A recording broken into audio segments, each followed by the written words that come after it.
Hey there everybody, this is Lee with Creative Two-Time Mom, and this video is going to be a part of the Homeschool ABC Collab series. This week's letter is the letter I.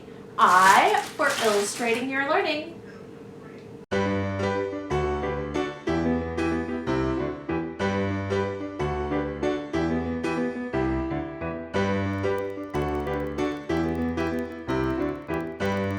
Now, the Homeschool ABC Collab is an open collaboration of all homeschoolers on YouTube. If you would like to join, you may join at any time.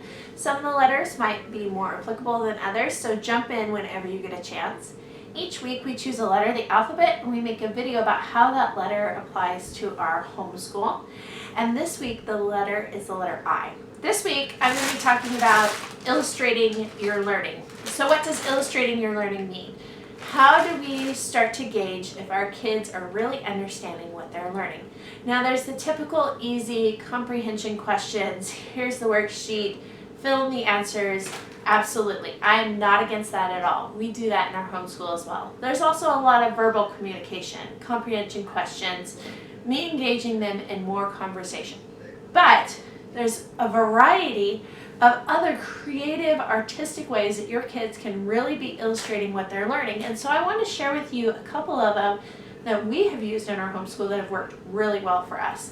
The first is PlayDoh. Now, I do this a lot of times with my kindergartner, even on up to my 3rd or 4th grader. We'll just get out the PlayDoh, we'll get out the cutter, the forks and stuff, and I will have them create something that kind of ties in with what we're learning. So some days it might be create a main character and tell me about the details you included. Create a landmark from the story. Tell me about it. Maybe I'll have them create the setting. Maybe I'll have them create a scene if we have a lot of time. Using Play-Doh to create what they're understanding about the story is a very hands-on way for them to get creative, and it's a nice break from all those fill in the blanks. Another thing you can do is use any type of building material. We have Lincoln logs, any type of wooden blocks. Most of us have Legos in our home or some sort of generic Lego system that we can use that our kids can illustrate a setting or a scene from the story and then tell us about what they learned from the story or what they remember or what's happening in the action. So building blocks, Lincoln logs, all that stuff is great. My son has a train set. A lot of times he will take out the train set and he will act out the story with different figures, animals, people, anything that they can build and illustrate the story and tell you about it. Fantastic. Another thing along the same lines is Popsicle Sticks. We read The Adventures of Dr. Dolittle in the fall, and my daughter created a bridge that the monkeys used to help Dr. Dolittle escape. So Popsicle Sticks, spaghetti, this is one of my favorite experiments, spaghetti and marshmallows. Let them build, let them create, and then have them tell you about it. Have kind of a specific goal. Do you want a person, a setting, a scene, an action, and then let them run with it, because they will come up with stuff that will absolutely surprise you.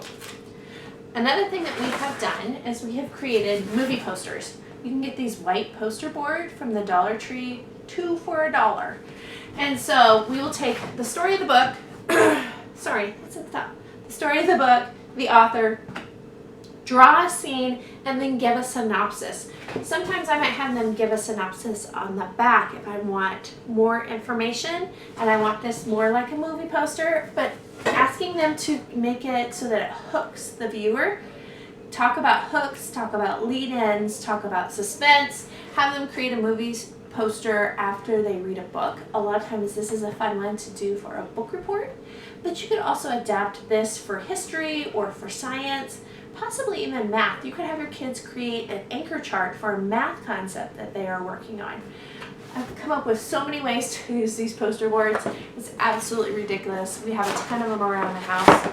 They're a lot of fun.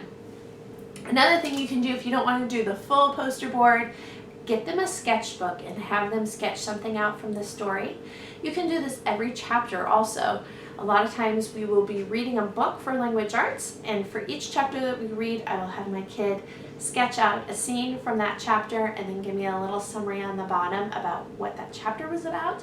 And then at the end, it's a kind of a collection that we can look back on that summarizes the whole story. Those are a lot of fun. I really love doing those.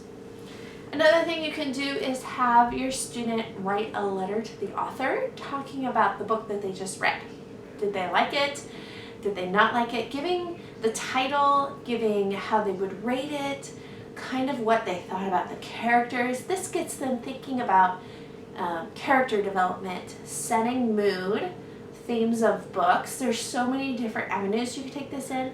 Have them write about the mood of the book. Did they feel that it was appropriate for this story? Have them talk about what they think the theme is and if they agree or disagree with the author.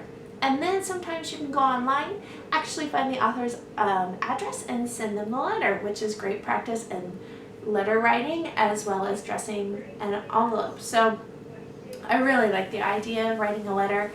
It's great real world practice beyond just understanding the book. And the last thing I don't really have an illustration for, but it would be cooking. Have them finish up whatever they're doing, which a lot of times for us is a history period. And we will be working on a period in history. We'll look up a recipe and we will create it in the kitchen. It's a fun hands-on way to just get into the character's mindset, to get into the mindset of that time period, and to illustrate what you're learning and share it with the family. A lot of times it turns out well, sometimes it's a flop, and I say, thank God I'm not living in that period of history anymore. So that is our letter I for this week. We are talking about illustrating learning. What are you going to talk about in your video? Make sure as you create your video that you mention the playlist, which I will post down below so that everybody can come back here and check it out. And then leave me a link to your video in the comments so I can add you to the playlist. I hope this video gives you guys some great ideas about just hands-on ways to illustrate learning in your homeschool. Leave me a comment down below and let me know some of the creative ways that you are doing hands-on learning, hands-on comprehension. And we'll see you guys in our next video. Bye guys.